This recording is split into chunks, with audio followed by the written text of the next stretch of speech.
You've been living with ghosts your entire life. Not the kind that slam doors or whisper in the night, but the kind that sit quietly in the corners of your finances, unseen, untouched, waiting. These are the ghosts of wealth, what I call ghost money. Ghost money isn't magical, though it may feel that way once you discover it. It's the wealth that surrounds you, but remains invisible until you train your eyes to see it. It's the forgotten account you stopped checking, the subscription you paid for but never use, the skill you mastered years ago that you never thought could bring in cash, the ideas you dismissed as too small to matter. Ghost money hides in plain sight, and most people never notice it because they were never taught to look. Imagine this. A man named Adrian once lived paycheck to paycheck, struggling just to keep the lights on. One afternoon, he cleaned out his desk drawer and found an old checkbook. Inside was a refund check he had never cashed, worth more than 3 months of rent. That's ghost money. Another woman I'll call Maya had been writing short stories on her laptop for years. One day, almost as a joke, she uploaded one to a digital platform. Within months, her just-for-fun stories began earning enough to cover her groceries. That, too, is ghost money. It sounds almost supernatural, and in a way, it is. Because what you cannot see has power over you.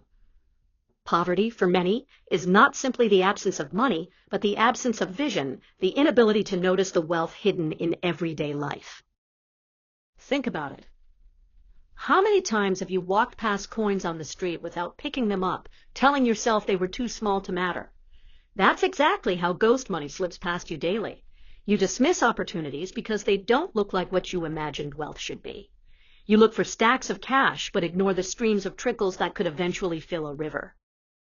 The first step to wealth is not earning more. It is seeing more. Let me give you an image. Picture yourself standing in a dark room with a flashlight. Wherever you point the light, things appear. Furniture, walls, corners. They were always there, but until the beam revealed them, you acted as if they didn't exist. Ghost money works the same way. Opportunities surround you, hidden, silent, waiting. Once your mind's flashlight swings in their direction, you suddenly notice them everywhere. But here's the catch. Most people never switch the light on. They live in the dark, believing the room is empty. The brain is a master of filtering. Every second, it receives millions of pieces of data, but it only shows you what it thinks you care about. If you've convinced yourself that money is scarce, your brain politely ignores signals of opportunity. You won't see the freelance gig mentioned in a casual conversation. You won't notice the old guitar in your closet that someone online would pay for. You won't connect the dots between your hobby and someone else's demand. Ghost money was there all along, but your filter kept it hidden. So how do you change that? It begins with awareness. From this moment on, you're not allowed to dismiss anything as too small to matter. The tiniest leak can sink a ship, but the tiniest stream can also feed an ocean. That unused gym membership? That's not just wasted money, that's ghost money draining you. That stack of books gathering dust? They're not just books. They could be resold or transformed into online lessons. The skills you take for granted, typing fast, speaking 2 languages, knowing how to fix small things, those are assets that others will gladly pay for. Here's what I want you to do. Within the next 24 hours, go on your first ghost hunt. Walk through your life with fresh eyes. Audit your bank statements for forgotten charges. Dig through your home for items you no longer use. Scan your mind for skills you've overlooked. Somewhere, guaranteed, there is a ghost waiting. When you find it, no matter how small, you will feel the shift. You'll realize that money was never as scarce as it seemed. You simply weren't looking in the right places. And once you see your first ghost, you'll never stop seeing them. Because the truth is, most people don't fail because there is no opportunity. They fail because opportunity comes dressed in rags, whispering instead of shouting. It doesn't look glamorous, so they ignore it. But you, after today, will be different. You'll start noticing. You'll start collecting. You'll start realizing that wealth is not just earned, but uncovered. Ghost money is everywhere. The question is, will you train your eyes to see it? This is your first awakening. From now on, you'll never walk through life blind to the unseen wealth around you. You'll carry the flashlight, and the room will no longer be dark. You'll see ghosts where others see emptiness. And that vision, that awareness, is the true beginning of fortune. Ghosts don't always float in the shadows. Some sit in plain sight, disguised as ordinary objects, waiting for you to wake them. These are what I call haunted assets. A haunted asset is anything you already own, physical, mental, or digital, that carries hidden value. But because it sits silently in your life, you overlook it. It becomes a ghost, haunting your finances without ever speaking up. Think of the dusty treadmill in your garage, bought in a burst of motivation, but rarely touched. To you, it's an eyesore, a reminder of forgotten goals. But to someone else, that treadmill is gold, a tool they'd gladly pay for if you sold it. The treadmill didn't change. What changed was your awareness of its value. Let me tell you about Daniel. Daniel worked in IT and had a collection of old laptops in his closet. He assumed they were worthless. One day, out of boredom, he posted them online. To his shock, collectors, tinkerers, and hobbyists snapped them up for more than he expected. What he had dismissed as junk was actually hidden money, haunted assets waiting to be awakened. Now here's the deeper truth. Not all haunted assets are physical. Some are intangible, buried in your mind, in your experience, in your skills. There was a woman named Grace who spoke fluent French but never considered it valuable. To her, it was just something she picked up growing up. One afternoon, she decided to offer beginner French lessons online, charging a modest fee. Within weeks, her side hustle was bringing in more than her main job. You see, the problem isn't that you don't have assets. The problem is you've been trained to underestimate them. Society has conditioned you to think only houses, cars, or investments count as real assets. But that's a lie. Your attention is an asset. Your knowledge is an asset. Your connections are assets. Even your hobbies, yes, the silly things you do for fun, can be assets if you learn how to activate them. Think about it.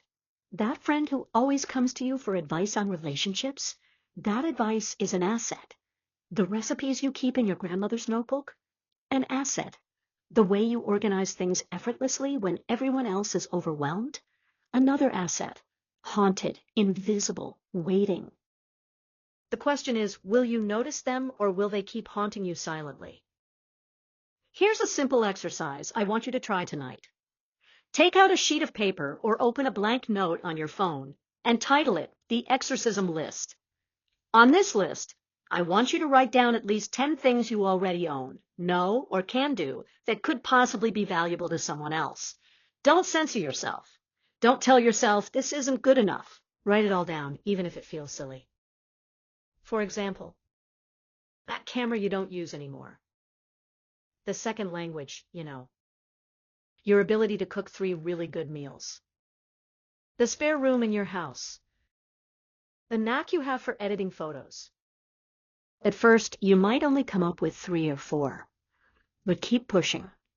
You'll be surprised at how many haunted assets surround you once you begin to look. Now, once you've made the list, circle 3 items that feel easiest to activate. Maybe it's selling the old camera online. Maybe it's offering to cook meal prep for busy friends. Maybe it's renting out your extra room. The point isn't to get rich overnight. The point is to train your brain to stop ignoring value. Because the real curse of haunted assets is not that they don't exist. It's that they sit quietly waiting while you struggle and complain about lack. Poverty whispers louder when assets stay asleep. Wealth whispers louder when you wake them. The moment you recognize that everything around you has potential, your reality shifts. You stop saying, I can't afford this, and start asking, what can I activate to pay for this? That's a powerful mindset change. It moves you from helplessness to resourcefulness. I want you to remember this. Wealth doesn't always come from acquiring more. Sometimes it comes from awakening what you already have. You are richer than you think. The ghosts are simply waiting for you to notice them. By the end of this chapter, I want you to feel a quiet sense of excitement. Look around your room right now. That chair, that device, that forgotten book, they are not just clutter. They are possible portals to cash. And the moment you wake them, you realize you've been living inside a vault all along. So tonight, start your exorcism list. Find your haunted assets. Pick one to activate this week. When you do, you'll feel something stir inside you. That's the sound of a ghost being freed and wealth flowing back into your life. This is only the beginning, because once you wake your haunted assets, the next step is even more thrilling, discovering the rivers of ghost money that run all around you, invisible but endless. And that's where we're headed next. By now, you've begun to see the ghosts hiding in your everyday life. You've caught glimpses of haunted assets, things you already owned or skills you already had that were silently holding value. But what if I told you there are rivers of ghost money flowing all around you right now? Rivers that most people step over every day without ever dipping their hands in. These rivers are what I call ghost streams. Ghost streams are income channels that exist, whether you notice them or not.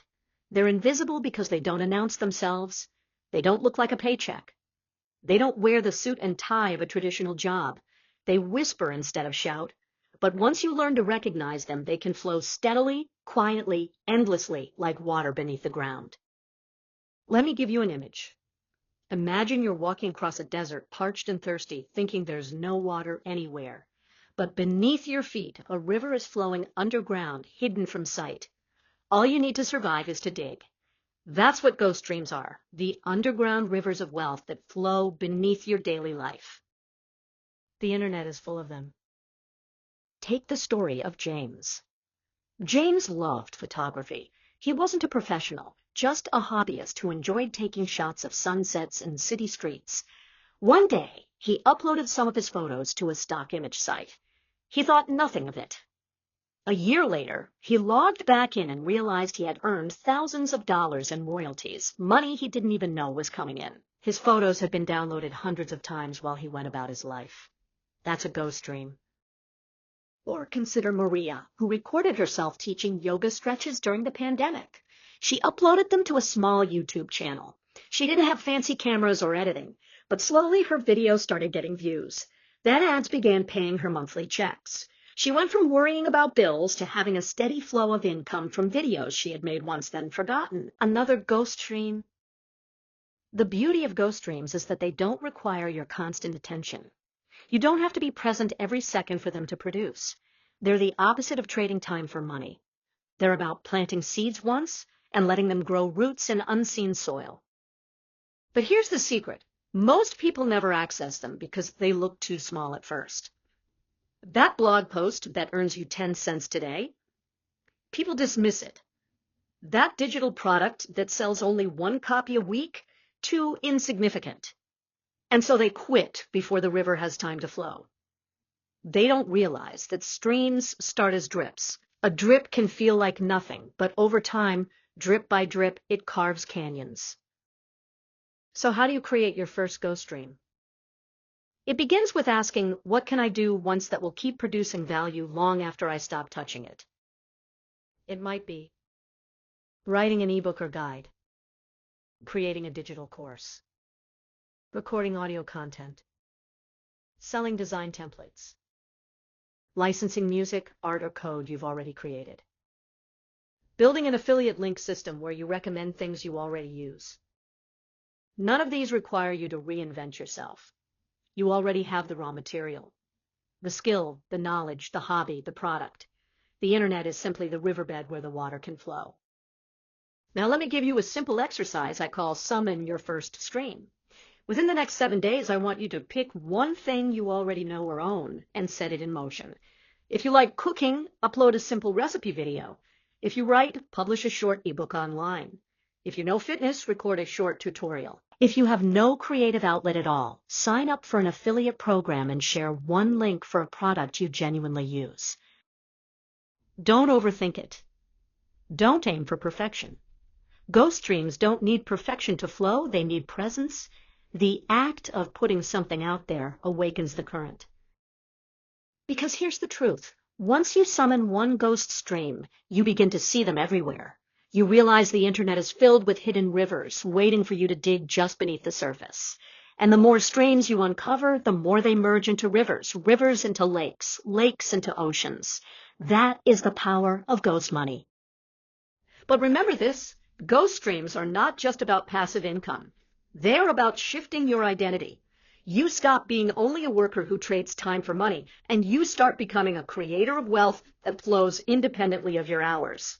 That shift from time-bound to timeless is one of the greatest awakenings you can experience. So this week, summon your first stream. Don't worry about the size. Don't chase the flood yet. Begin with the drip, and trust that every drip carries you closer to the ocean. And once you taste water from the hidden rivers, once you see money appear from something you did once and forgot, you will never again believe that wealth is scarce. You will know, without a doubt, that the unseen is always flowing around you. Now, we've uncovered ghosts in your everyday life. We've woken haunted assets. We've stepped into the hidden rivers of ghost streams. But there's still one more frontier, the most important of all. Because even if you see the ghosts and summon the streams, there are still darker forces that steal from you, silently, without you realizing. These are the poverty spirits, the inner phantoms that sabotage your wealth before it can grow. And in the next chapter, we will learn how to banish them. So far, you've learned how to see your first ghosts, awaken your haunted assets, and tap into the rivers of ghost streams. But if we stop here, your journey is incomplete. Because while there are wealth ghosts waiting to serve you, there are also darker spirits lurking in your life. Spirits that don't give, but take. These are the poverty spirits. Now, don't picture a monster with claws or chains. Poverty spirits are quieter than that. They slip inside your thoughts, your habits, your emotions. They drain your wealth not by stealing your money directly, but by convincing you to sabotage yourself. You've already met them, though you may not have recognized their faces. One is called fear. Fear whispers that you're not ready, that trying will only embarrass you, that people will laugh when you put yourself out there. Fear keeps you small, keeps you stuck, keeps you safe, but broke. Another is called doubt.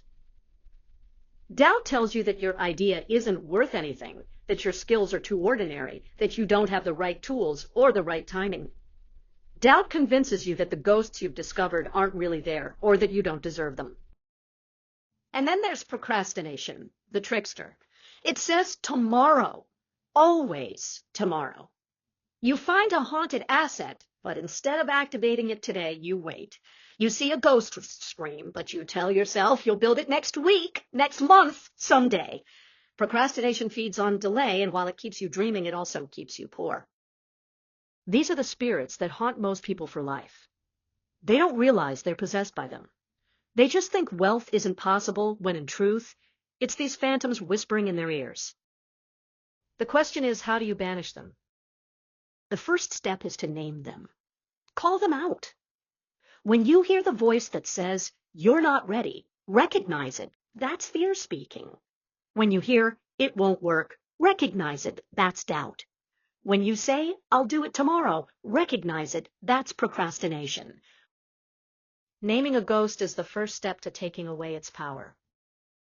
The second step is action. Small, immediate action. Poverty spirits feed on inaction. They grow stronger every time you hesitate. But the moment you act, even in a tiny way, they weaken. Post that first video. List that unused item for sale. Write the first page of your guide. Take one step, however small, and the spirits retreat. The third step is ritual. No, not with candles or chants. Rituals of wealth building. A daily practice that keeps the ghosts of poverty away and the streams of wealth flowing. For example, every morning write down one way money flowed to you yesterday. Every week review your haunted assets and ask, what else can I wake? Every month start one new ghost stream, no matter how small.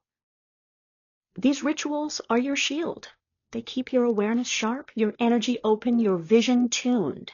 And the poverty spirits cannot survive in the light of awareness combined with consistent action.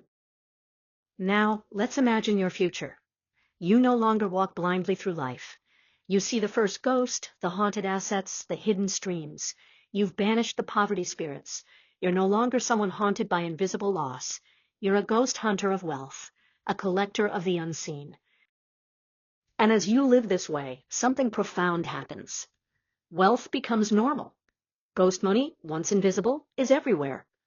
You notice opportunities in casual conversations. You see value in things others throw away. You feel calm because you know the streams are flowing, even when you're asleep. This is the true reward, not just money, but a new way of seeing. A life where the unseen is visible, where abundance is the default, where poverty has no grip on you. So here is my final challenge to you. In the next 24 hours, act. Don't just listen. Don't just nod. Find one ghost. Wake one asset. Start one stream. Break one poverty spirit. Do this and you'll shift from theory to power, from listening to living. Because ghost money has always been around you.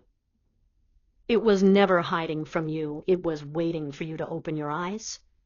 And now that you've learned to see, you will never be blind again. This is not the end. This is your beginning. Welcome to the unseen fortune.